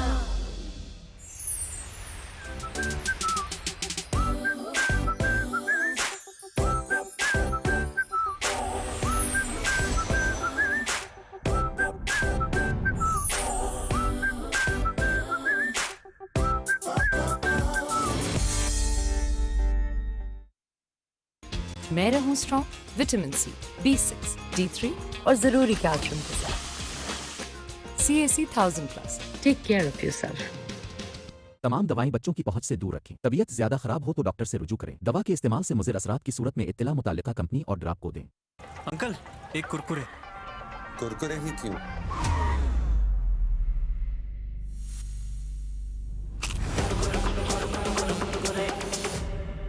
एवं तो नहीं ना फिर क्रेजी फॉर कुरकुरे।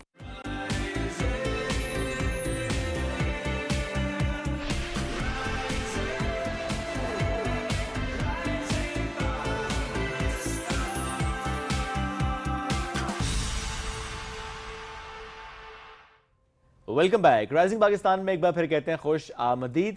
आज हम बात करेंगे इवेंट की, रादर इवेंट प्लानिंग की, क्योंकि वो चाहे शादी का इवेंट हो, कॉर्पोरेट इवेंट हो, स्टेट लेवल इवेंट हो, किसी भी इवेंट से जो मुतालिक एक प्लानिंग हो रही होती है, उसमें सबसे जो पहला ख्याल आई थिंक माइंड में आता है वो होता है बजट का।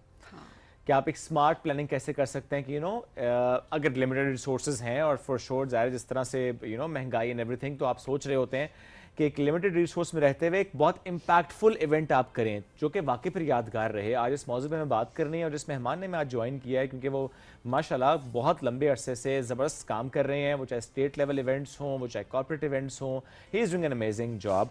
और इसके साथ साथ डिफरेंट और रोल्स एंड रिस्पॉन्सिबिलिटीज़ भी हैं इनकी, जिसमें से एक है कि इस्लामाबाद चैम्बर ऑफ कॉमर्स में chairman expo and event management committee और FPCCI में deputy chairman expo and event management committee की हैसियत से खिदमत सर अंजाम दे रहे हैं।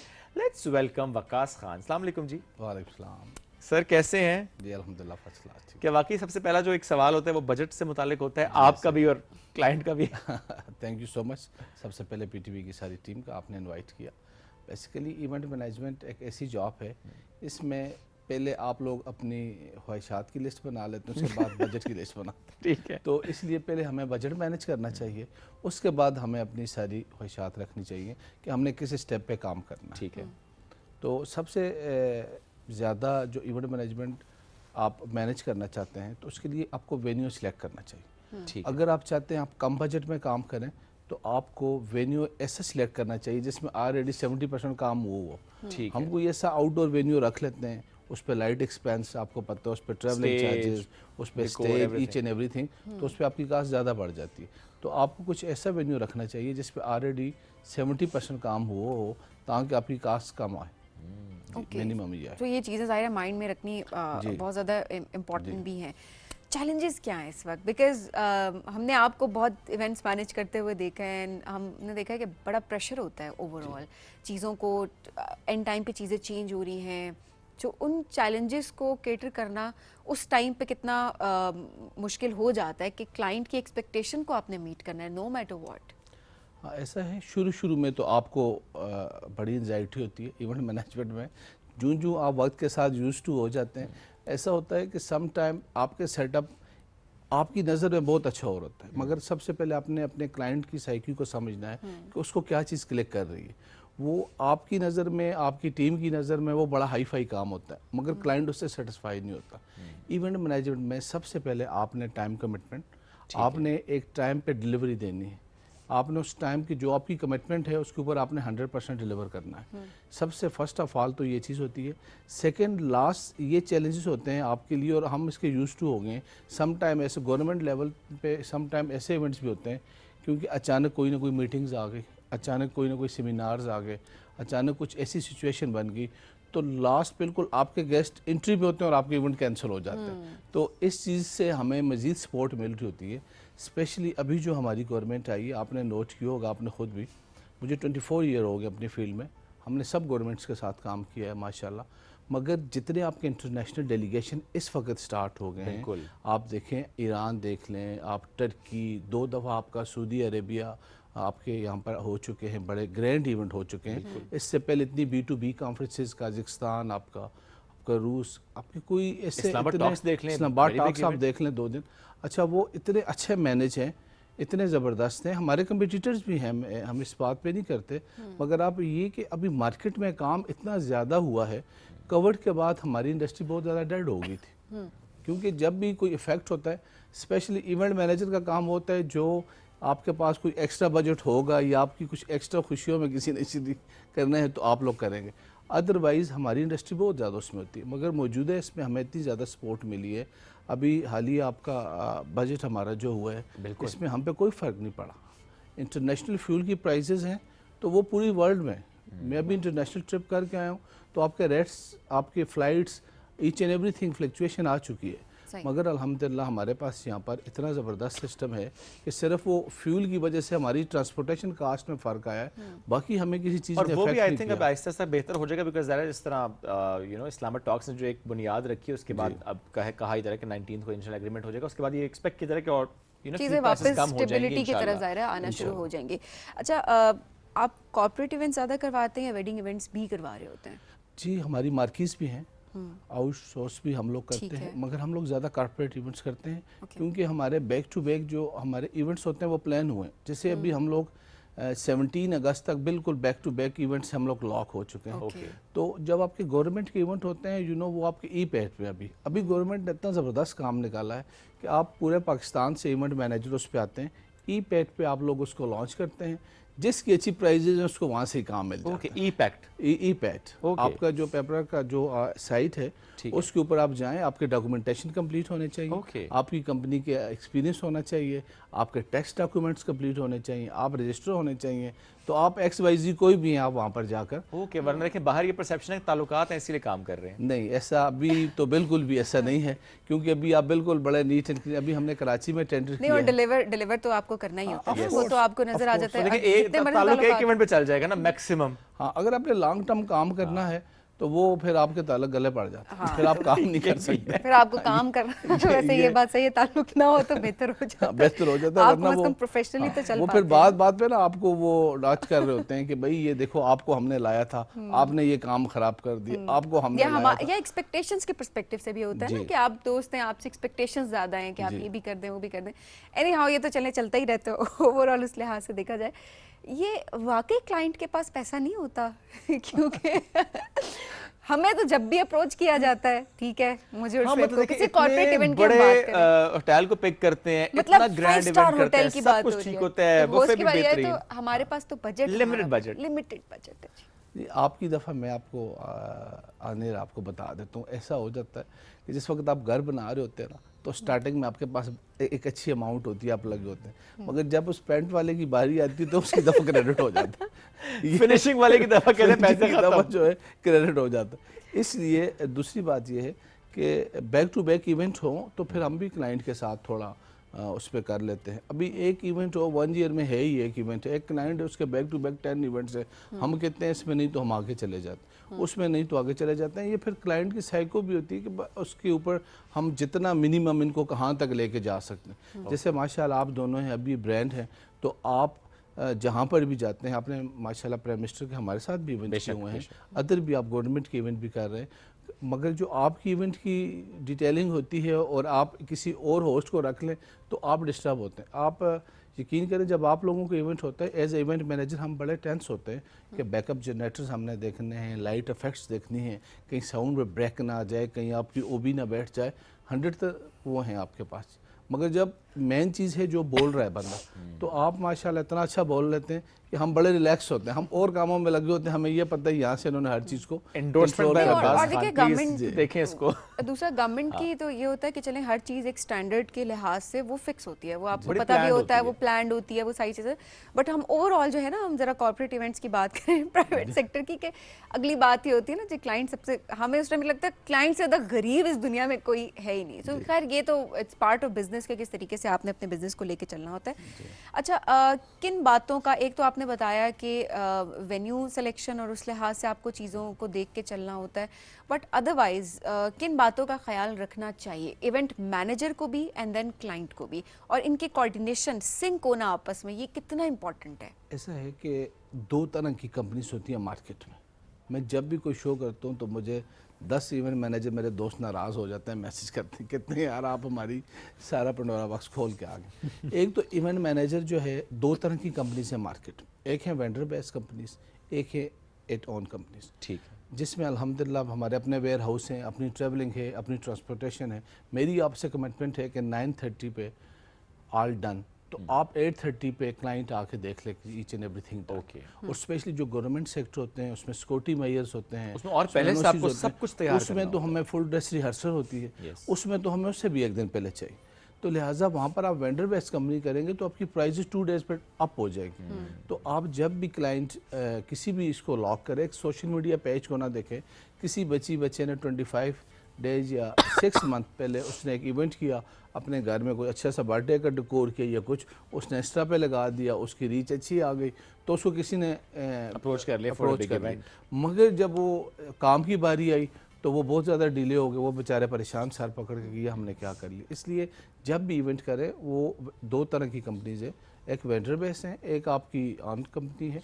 तो जो भी इवेंट मैनेजर करें उसके ये देखें कि इसका एक्सपीरियंस क्या है और इसकी मार्केट में इस वक्त रेपो क्या है। सही बात, जिस तरह गवर्नमेंट सिलेक्ट करती है हमें, आप यकीन करें सबसे कम प्रॉफिट इस वक्त इस पे ई पेड की वजह से, क्योंकि हमारा कंपटीशन ओपन हो गया और हम बिल्कुल ओपन हो गए। जो प्राइस है वो ऑनलाइन खुलनी है। आप कराची में बैठे हैं, ये लाहौर में बैठी हैं, मैं इस्लामाबाद जो बेस्ट प्राइस देगा जो बेस्ट प्राइस देगा तो वो देगा, उसमें आपके ना मार्जिन वैसे ही कम हो जाता है। विकास भाई, लेकिन ये जो आपने एक बात की ना कि किसी ने एक इवेंट किया, घर पे किया, छोटा सा इवेंट किया, अब उसकी फॉर एग्जांपल रीच अच्छी आ गई, किसी एक रील की, तो लोगों ने अप्रोच कर लिया। एट द सेम टाइम ये जो हमारे ड्रामाज में या for that matter social media पे इन्फ्लुएंसर्स के हम इवेंट्स देख रहे होते हैं या इंटरनेशनल भी ऐसे रील्स होती हैं, रील्स ने इस काम को कितना मुतासर किया? कि आपको क्लाइंट एक रील लेकर आ जाता है कि जी ये ऐसा इवेंट करना है, अब फिर उसके बाद ज़ाहिर है बड़ा मुश्किल है उस बजट में मैनेज करना उस रील जैसे इवेंट को। अभी इसीलिए मैं कहता हूँ कि ये लोग गवर्नमेंट सेक्टर में ज़रूर काम करें। आपकी प्रोफाइल के नंबर्स होते हैं, हमें 50 नंबर सिर्फ प्रोफाइल के मिलते हैं कि आपने इंटरनेशनल कितने इवेंट्स किए हैं, आपने कॉन्फ्रेंसेस कितनी की हैं, आपने डेलीगेशंस कितने किए हैं। तो ये लोग रील उठा के ले जाते हैं जस्ट एक इवेंट की, कोई भी प्रोमो ले गए, हाईलाइट्स ले गए और उसके ऊपर उनको काम दे दिया। आप ये देखें कि इसकी कितने इसको एप्रिसिएशन सर्टिफिकेट्स मिले हुए हैं, कितने इस कंपनी ने काम किया, क्रेडिबिलिटी कैसी है, हाँ इसकी कितनी है, इसने कितना डिलीवर कर चुका है और कितने अरसे से मेरे होते हुए कितने लोग हमारी फील्ड में आए और कितने लोग रिमूव हो गए और कितने लोग आउट ऑफ कंट्री गए दोबारा आ गए। अब ये हमारा मुल्क है, हम इसमें काम कर रहे हैं अल्हम्दुलिल्लाह। जितना हम इसमें खुश हैं इसी तरह सब लोगों को खुश होना चाहिए जितना यहाँ पर काम है, और बहुत ज़्यादा काम और बड़े रिलैक्स है। हमें आज तक आपके चैनल किससे कहते हैं, हमें आज तक कभी भी कोई प्रॉब्लम नहीं है, किसी भी स्पॉट पे नहीं आई, ना किसी NOC में आई है। क्योंकि आप जिस वक्त लीगल चले जाते हैं आप मसले होते नहीं, इस पर चले जाते हैं। सम टाइम क्लाइंट आप देखें स्पेशल, अभी हम लोगों ने इस गवर्नमेंट के साथ बहुत सारे ऐसे इवेंट्स किए हैं, आपने खुद भी किए हैं, जो बिल्कुल फ्री थे। यानी कि F9 पार्क में थे तो आज़ादी फेस्ट था, मार्का हक आप देख लें, तो वो आप देखें उस सारे को मैनेज करना, अल्हम्दुलिल्लाह सारे मैनेज हुए हैं, कोई मिस मैनेज भी नहीं हुआ। तो यही इवेंट एक प्राइवेट मैनेजर जब टिकटिंग पे कर लेता है, फॉर एग्जांपल हमारे स्टूडियो में अभी यहाँ पर 50 की कैपेसिटी है, आप यहाँ पर 200 लोगों को एंटर करेंगे, फिर तो भगदड़ मच जानी ऐसे ही। तो इसलिए पहले प्लानिंग करनी ज़रूरी है, उसके बाद आप नेक्स्ट स्टेप पे जाएं और उसके बाद आप कंपटीशन पे जाएं या अदर उसके साथ आप उसके इवेंट मैनेजर उठाएं, तो आप बड़े इजी अच्छा, कम बजट में एक खूबसूरत इवेंट, अच्छा इवेंट कैसे प्लान किया जा सकता है? कोई सी 5 टिप्स अगर आप देना चाहें। देखें, फर्स्ट ऑफ ऑल आप वो चीज़ें पिक करें, आप ऐसे इवेंट मैनेजर को पिक करें। अभी जैसे शादियों के डिफरेंट इवेंट मैनेजर हैं, उनके डेकोर के अपने लोग हैं, कॉन्फ्रेंसेस के अपने लोग हैं, तो इसीलिए फर्स्ट ऑफ ऑल हमने जिस तरह का इवेंट करना है हम उस टाइप का इवेंट मैनेजर चूज़ करें। ठीक है, पहला इवेंट मैनेजर हो गया। हाँ जी। सेकंड, उसके पास ऑलरेडी मटेरियल बनना पड़ा होता है। इवेंट मैनेजर की बचत वही होती है जो वो थोड़ा उसको कलरफुल करके रीयूज़ कर लेता है। अगर आपने शादियों से रिलेटेड इवेंट है तो आप उसी तरह का इवेंट मैनेजर चूज़ करें और उसी के इमेजेस उठा के आप चेंजेबल कर सकते हैं, आपकी कास्ट 30% से भी नीचे हो जाएगी। Okay. सेकंड, आप लोग ये कहते हैं कि अगर डिशेस 3 to 4 होगी फॉर एग्जांपल, तो आपकी कास्ट ज़्यादा हो जाए, ऐसा बिल्कुल भी नहीं है। आपकी रेसिपी सेम रहती है। एक इंसान के खाने का जो जितने ग्राम भी वो खाता है वो उतना ही है, चाहे वो वेजिटेबल है, क्वांटिटी वही है, चाहे वो मीट है, जो भी है। तो लिहाजा इसलिए आप जब भी करें, एक तो फर्स्ट ऑफ ऑल आपने जिस टाइप के इवेंट करना है उस टाइप के इवेंट मैनेजर, एक इवेंट मैनेजर बर्थडे कहे तो आप उससे कॉन्फ्रेंस प्लान कर लें तो प्रॉब्लम हो जाएगी। जो कॉन्फ्रेंस कहे आप उससे बर्थडे प्लान करेंगे तो प्रॉब्लम हो जानी है आपकी। तो फर्स्ट ऑफ ऑल आप वो इवेंट मैनेजर उस तरह का प्लान करें। सेकेंड, आप ये देखें कि आपकी जो रेसिपीज़ हैं वो क्या हैं। ठीक है, अगर आप उनको बढ़ा देंगे तो आपकी कास्ट वही रहेगी, आपकी क्वांटिटी इतनी ही रहेगी, आपका जो लोड है वो सारे का सारा डिवाइड हो जाएगा डिफरेंट डिशेस पर। सेकंड, आपने जब भी करें जिस शहर में हैं, मैं सब आपके चैनल के इससे कहना चाहता हूँ, वो आउट ऑफ सिटी के इवेंट मैनेजर कभी भी ना करें। अगर चैलेंज होगा। हाँ, अगर वो वहाँ पर बेस है, अगर वो वहाँ पर है, अभी हम लोग गए हैं, अभी हम लोग कराची में इवेंट करते हैं, हमारा ऑफिस है वहाँ पर, हमारा वेयर हाउस है, ठीक है, मगर आपकी कास्ट, आपकी ट्रैवलिंग कास्ट, आपकी मैनेजर कास्ट आपको पता है वो ऊपर चली जाती है, तो वो फिर क्लाइंट को उस तरह का हो जाता है। अगर एक क्लाइंट सेविंग करना चाहता है तो इससे बेस्ट स्टेप, और वो फर्स्ट ऑफ ऑल जो शुरू में मैंने आपको बता दिया था कि ऐसा वेन्यू सिलेक्ट करें जिस पे 70% काम ऑलरेडी हुआ हो। ऐसे वेन्यूज़ हों जैसे अंदर आप जाते हैं, लाइट्स हैं, एसीज हैं, चिलर्स हैं, फ्लोर्स हैं, सब कुछ लगे हुए हैं। अच्छा, डेकोर का भी होता है कि पिछले दिन का जो डेकोर होता है वही आप अगर उसी में ही थोड़ी बहुत चेंजेस करवा के नेक्स्ट डे अगर आपकी शादी है तो आप वो भी अगर ले रहे होते हैं तो कुछ कॉस्ट उसकी भी कम हो जाती है, लाइक 30-40% जो है उसको कम कर दिया जाता है ओवरऑल। सो ये स्मार्ट टिप्स है जो कि you don't need to reinvent the wheel, जो चल रहा है ना उसको इस्तेमाल करें और थोड़े में खुश होना सीखें। ये भी जरूरी है। फाइन, किसी ने इतना स्पेंड कर दिया तो जरूरी नहीं है कि आपने भी उतना ही स्पेंड करना है तो आपका इवेंट अच्छा होगा। आप थोड़े में भी एक अच्छी चीज क्रिएट कर सकते हैं। सादी सी बात है, स्मार्ट प्लानिंग करें, ये बड़ा इंपॉर्टेंट। लास्टली विकास भी, जो कि जिस हमने शुरू में कहा ना कि डिफरेंट और भी आपके रोल्स एंड रिस्पांसिबिलिटीज हैं, थोड़ा सा बताएं कि as a chairman for this expo and event management committee in chamber of commerce Islamabad, वो एक चैलेंज है आपके लिए? जी, ऑफ कोर्स। हमने हर साल माशाल्लाह इस्लामाबाद चैम्बर ऑफ कॉमर्स, आपको पता है हम फेडरल के चैम्बर्स हैं, एक बहुत बड़ा चैलेंज है। इस साल हम इंशाल्लाह एक्सपोज जो कर रहे हैं तो उससे हम लोग बजट भी जनरेट करते हैं अपने चैम्बर के लिए। ओके।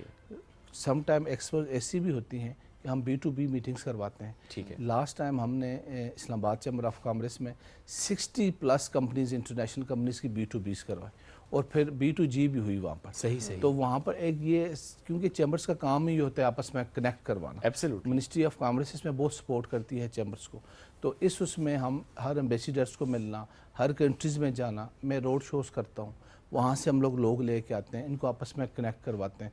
फिर उसके बाद जब हम फेडरेशन के बने तो फेडरेशन तो पूरे पाकिस्तान के चैम्बर्स के हैं, उसके हमारे जो प्रेसिडेंट हैं आतिफ इकराम शेख साहब,